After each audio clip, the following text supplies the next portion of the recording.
Hi, I'm David Gross with Condi Systems, back with you to share a little bit of my sublimation wisdom for sublimation success. This is a project that I'm completing today, and it happens to be sort of a personal project. I am doing name badges for my church. And years ago, I was very embarrassed that a member of our congregation bought all the folks there in the church in leadership positions, they bought them engraved name badges. And of course I was very embarrassed because I could have done sublimation badges and would have had a better product. So it's time to redo the name badges again, and I'm happy to say that the results look really nice. So I'd like to go over a little bit with you about the project and how I went about it. First is at my church we do have a World Church, so we went to the World Church site and we found the artwork for the church. So it made artwork preparation literally trivial. So the badge I have here, we pulled the logo for the church and some artwork associated with it and put on the name badge. Very simple. I chose for this project, I chose the Chromolux, what I call the clear, Chromolux Clear aluminum name badge, because I really like the look of it. It gives you a modern, upbeat look, and so it just looks really nice. And in addition to it, what I ultimately chose to do is I chose to sublimate on the back of the name badge. Okay, I chose to sublimate a couple of things that you've heard me preach in videos before. And I generally tell people to put two things on the back of the name badge. Number one is the reorder information. And then number two is your file name associated with this artwork, so that when they call for reorders, it's real easy for you to figure out which file to use to print.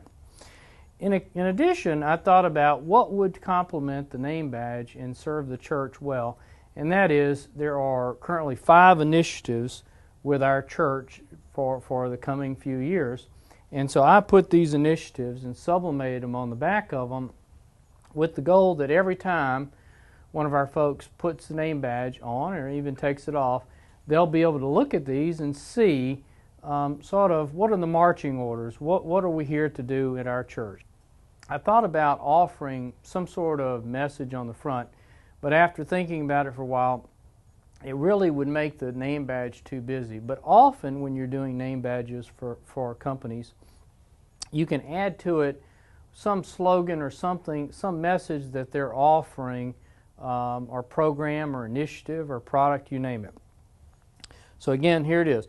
Now, in addition to doing a good job, I want to show you the transfer technique that I think makes this easy to do from both production point of view.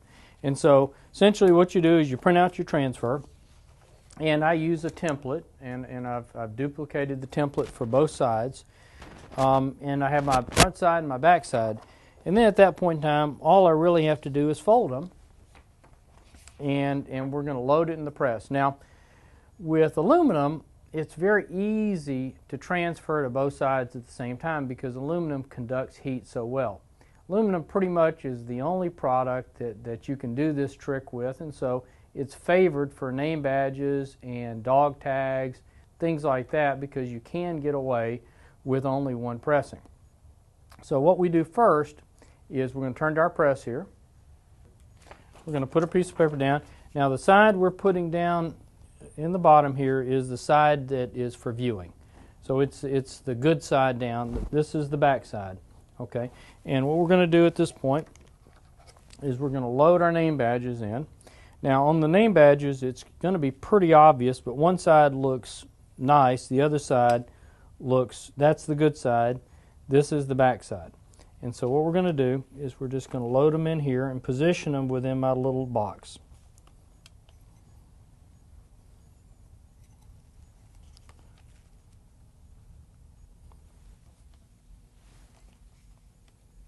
Now I'm not going to use heat tape. I'm not going to even use Pro Spray because I'm going to open and close the press with very gentleness. Now they're loaded in there, and we're going to gently fold it over. Now there's no orientation of a name badge, so generally we would have a little bit of a concern about orientation. And I'll get me a piece of cover paper.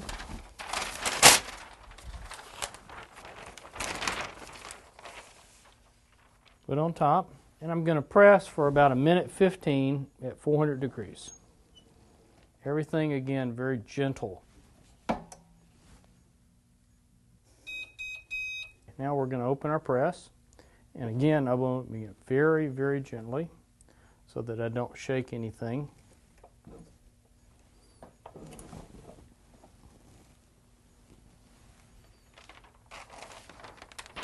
Take off our cover sheet. And what I'm going to do is I'm just going to dump the name badges. So it looks good, nice, clean. And so I'm just going to literally do that and pick them up, and we're done. Once it's cooled, we want to put our finding on, and there's a couple of different findings. I prefer the bar magnet finding, and we peel the adhesive off of it, and I've made me a neat place just to stick it right here. You want it towards the top so it doesn't flop. And that's it. And we take the magnet off, and I'm going to put it on. Well, this has been a great project. The results are everything I expected and more. And I'm sure our members will find this a cherished name badge to wear with pride. In addition, I'm going to try out at the church with a couple of people a lapel pin. So that's another product I don't think is well known. In fact, we're going to do a video on it today to show you how easy it is to do lapel pins. I think there's a lot of opportunities to get out there and push lapel pins because there's a lot of good reasons to wear them now with all these causes and organizations. Anyway, great product out there, and appreciate your feedback. You can reach me at dgross@conde.com. Till we meet again, thank you.